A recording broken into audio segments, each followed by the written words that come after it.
समांतर श्रेणी 1/9, 4/9, 7/9 का nवां पद ज्ञात कीजिए। तो यहाँ पे पहला पद, दूसरा पद और तीसरा पद दिया हुआ है। पहला पद क्या है, 1/9 है, दूसरा पद क्या है, 4/9 है और तीसरा पद है 7/9। तो यहाँ पे पहला पद को हम किससे दर्शाएंगे, पहला पद को हम दर्शाएंगे a से। तो a बराबर 1/9 रहेगा। उसके बाद हम निकालते हैं सार्वंतर, तो सार्वंतर को हम दर्शाते हैं d से। तो d का जब मान निकालते हैं तो b माइनस a कर देंगे। तो b जो है वो दूसरा पद है और a जो है वो पहला पद है। तो b का जो मान है वो है 4/9 और पहला पद है 1/9। आगे इसको हल करते जाओ। तो यहाँ पे दोनों में लघुत्तम आ गया, 9 आ गया, दोनों का हर सेम है, मतलब लघुत्तम कितना है, 9। और ये हो गया 4 - 1, घटा दो तो ये आ गया 3/9, 3 एकम 3 तिया कट गया, तो ये आ गया 1/3। तो d का मान कितना प्राप्त हो गया, 1/3 प्राप्त हो गया। इसके बाद सूत्र में इन मानों को रख देते हैं। तो सूत्र है an इक्वल, nवां पद ज्ञात करने का सूत्र a प्लस n-1 d।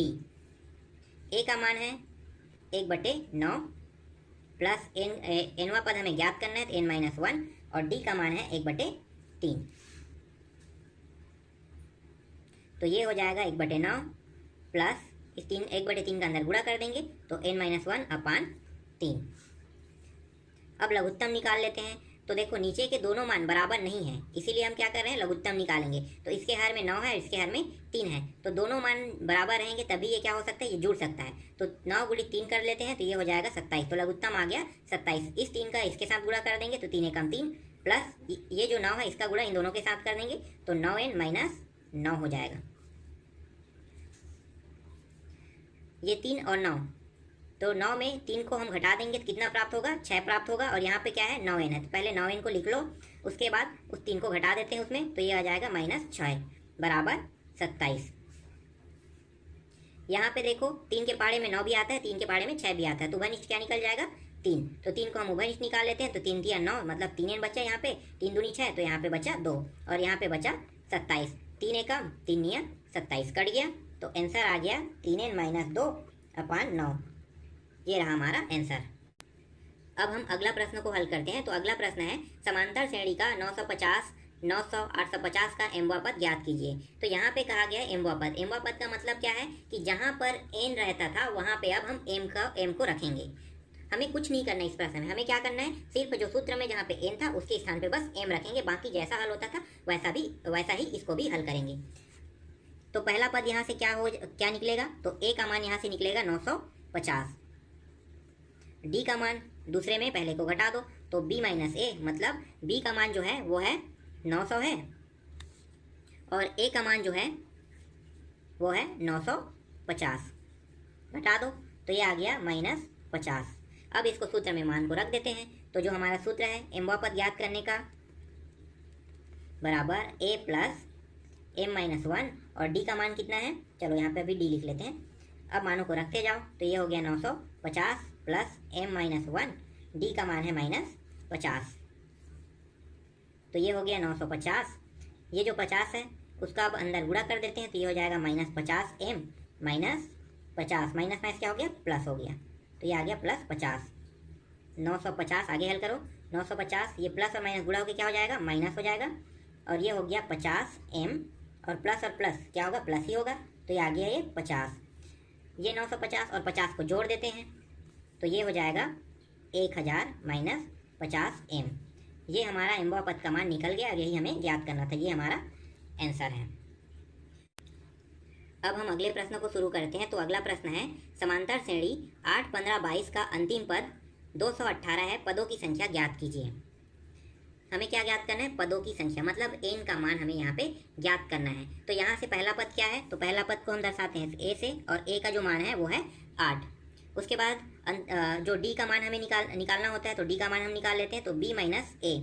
तो b क्या है, b है 15 और a का मान है 8, घटा दो तो ये प्राप्त हो गया 7। अब हम सूत्र में मान रख देते हैं। तो सूत्र जो है वो है an equal a plus n-1 d। मानों को रख दो। यहाँ पे मैं एक मान भूल गया हूँ, उसको भी लिख लेते हैं। जो अंतिम पद है उसको हम या तो an से दर्शाएं या फिर l से। देखो an से भी दर्शाया जाता है, l से भी दर्शाया जाता है, जिससे आप चाहो उससे दर्शा सकते हो। और अंतिम पद का मान इस प्रश्न में कितना दिया हुआ है, 218, तो ये आ गया 218। तो यहाँ पे अब हम क्या करेंगे, ए एन का मान रख देते हैं। तो ये हो गया 218 बराबर ए का मान है 8 प्लस एन माइनस 1, एन का मान ज्ञात करना है और डी का मान कितना है 7 है।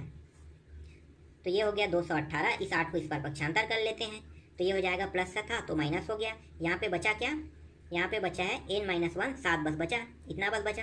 तो यहाँ पे 7 को गुणा कर देते हैं, तो गुणा करेंगे तो 7n माइनस 7 हो जाएगा। इसको घटा देते हैं तो ये हो गया 210 बराबर 7n। ये जो 7 है इसको इस बार फिर पक्षांतर कर लेते हैं तो 210 माइनस में था तो ये हो जाएगा प्लस में और यहाँ पे बचेगा 7n। तो ये हो गया 217 बराबर 7n। तो यहाँ से n बस को अकेला रख लो और इस 7 को इस पार ला लेते हैं। तो इस साइड जब आएगा तो ये तिर्यक गुणा के रूप में आएगा। तो ये हो गया 7, भाग दे दो अब। तो ये हो गया 7 या 21, मतलब 3 बार गया और 7 एकम 7। तो n का मान कितना प्राप्त हो गया, 21 प्राप्त हो गया। ठीक, यही हमारा आंसर है। अगला प्रश्न अब शुरू करते हैं। तो अगला प्रश्न है 8वां प्रश्न जो है वो है 27, 24, 21 का कौन सा पद शून्य है। तो यहाँ पे पहला, दूसरा, तीसरा 3 पद दिए हुए हैं। तो यहाँ पे पहला पद जो है वो है a बराबर 27, d का मान क्या कैसे निकालते हैं, दूसरा पद में पहले पद को घटा देंगे। तो दूसरा पद है हमारा 24, पहला पद है 27, घटा दिए तो यहाँ पे प्राप्त हो गया -3। और जो अंतिम पद है इसको l बोलो या फिर an बोलो, दोनों एक ही है। तो l का जो मान है यहाँ पे क्या करें, शून्य है। तो शून्य यहाँ पे दिया हुआ है। जो 0 है कौन सा पद पूछा है, मतलब क्या है, वो l का मान है। अब यहाँ पे हम क्या निकालेंगे, n का मान हम ज्ञात करेंगे इस प्रश्न में। तो सूत्र है यहाँ पे an equal a plus n minus 1 d। an और l दोनों एक ही है मैंने कहा था। तो यहाँ पे जो 0 है उसको an के स्थान पे रख लेते हैं और a का मान है यहाँ पे 27 प्लस n माइनस 1, इन पदों के मान को निकालना है। d का मान कितना है, -3 है। तो यहाँ पे 27 को इस साइड ला लेते हैं तो ये हो गया -27 बराबर, यहाँ पे बचा क्या, यहाँ पे बचा है n माइनस 1 -3 बचा। ये -27, इस -3 को अंदर गुणा कर देते हैं तो जो प्लस वाला मान रहेगा वो माइनस, माइनस वाला मान प्लस हो जाएगा। तो यहाँ पे देखो माइनस में है, ये -3 है और ये प्लस है। तो प्लस माइनस क्या होगा, माइनस हो जाएगा। तो ये -3n हो गया और माइनस माइनस क्या हो गया, ये प्लस हो गया और ये हो गया 3। अब इस 3 को इस पार भी पक्षांतर कर लेते हैं, इसको भी। तो ये -27 और प्लस में था, इस साइड आके माइनस में हो गया और यहाँ पे बचा -3n। तो ये हो गया -30 बराबर 3 -3n। दोनों में माइनस माइनस है तो दोनों माइनस माइनस करके क्या हो गया, दोनों का प्लस हो गया। तो ये हो गया 30/3 बराबर n। तो ये हो गया 3 एकम 3 दहाई। तो यहाँ पे n का मान प्राप्त हो गया 10। अब इसके उत्तर की जांच करते हैं कि n का मान 10 जो है वो सही है या नहीं। तो देख लेते हैं। तो पहला पद क्या था, पहला पद था 27, दूसरा पद था 24, तीसरा पद जो था वो 21, यहाँ तक दिया हुआ है। हम 0 तक के इसको ले लेते हैं। उसके बाद फिर घटाते हैं 3, तो 3 घटाएंगे तो ये 18 हो जाएगा, फिर 3 घटाएंगे तो 15 हो जाएगा, फिर 3 घटाएंगे तो 12 हो जाएगा, फिर 3 घटाएंगे तो 9, फिर 3 घटाएंगे 6, फिर 3 घटाएंगे तो 3 और फिर 3 घटाएंगे तो 0। अब इसको गिन लो कि 10वां पद में 0 आ रहा है कि नहीं आ रहा है। 1 2 3 4 5 6 7 8 9 10। तो देखो 10वां पद में 0 प्राप्त हो रहा है। तो जो हमने n का मान निकाला है वो क्या है, सही है। अगला प्रश्न है, यदि दो समांतर श्रेणियों का सर्वांतर समान है, यदि इनके 99 पदों का अंतर 99 है तो इनके 999 पदों का अंतर क्या होगा। यहाँ पे इस प्रश्न में क्या कहा गया है कि दो समांतर श्रेणी बोल रहे हैं। अगर हम ऐसे दो समांतर श्रेणी लेंगे जिनके दोनों के सर्वांतर क्या होंगे, एक बराबर प्राप्त होंगे, तो ऐसे समांतर श्रेणी हम लोग ले लेते हैं। तो एक है 1 2 3 और ये 4। इस तरह से अगर इसको आगे बढ़ाते जाओगे तो इस तरह से आगे बढ़ते रहेगा, जिसमें एक का अंतर है। फिर आगे इसी में से दे देते हैं 4 5 6 और 7। इस तरह से ये हो गया। अब ये जो दोनों हैं, दोनों में सेम अंतर होना चाहिए, मतलब जो सर्वांतर है वो दोनों का बराबर आना चाहिए। तो चेक कर लेते हैं।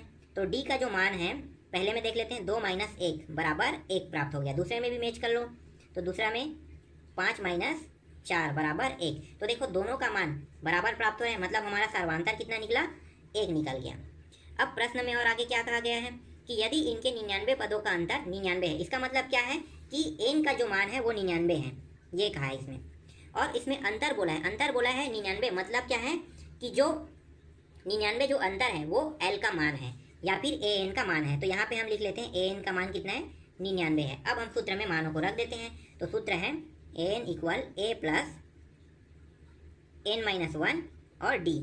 यहाँ पे हमारे पास a का मान नहीं दिया है तो हम क्या करेंगे, इस सूत्र में मान रख के a के मान को निकालेंगे। तो जो मान यहाँ पे दिया है इसको इस सूत्र में रख लेते हैं। तो an का मान कितना है, 99 है। a का मान हमें ज्ञात करना है। एन का मान कितना है 99 माइनस 1 और डी का मान कितना है 1 है।